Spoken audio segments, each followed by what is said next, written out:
हरिहर बासवा काटई पापा माळा वाछवलनु हो ताई माळावा कैल कनिया दाना दिया अनका घरे भेजलनु हो ताई माळावा कैल कनिया दाना दिया अनका घरे भेजलनु हो सुखल टाटाई रोटी खइती करई ओ त जइतिनु हो तहराही सेवा पापा करती त जिंदगी बिताई लेती हो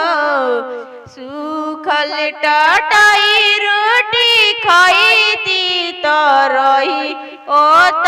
जइतिनु हो तहरोही सेवा पापा करती त जिंदगी बिताई लेती हो के लोग भोजन कइल त जाला सकरवलनु हो गौआ के लोग भोजन कइले त जाला सकरवलनु हो ताही मड़ुआ कोई दान दिया अनिका घरे भेजल हो ताही मड़ुआ कोई कन्या दान दिया अनिका घरे भेजल हो भाई कसाई काहे बनी गइल आजू के दिना मानु हो रखल ना रखिया के लाजत बनी गइल दुश्मन हो भाई कसाई काहे बनी गइल आजू के दिनवानु हो रखल ना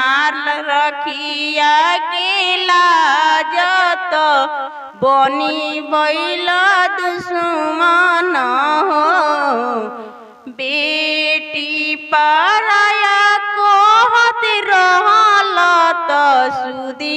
ना देखावत रहल हो बेटी पराया कहत रहल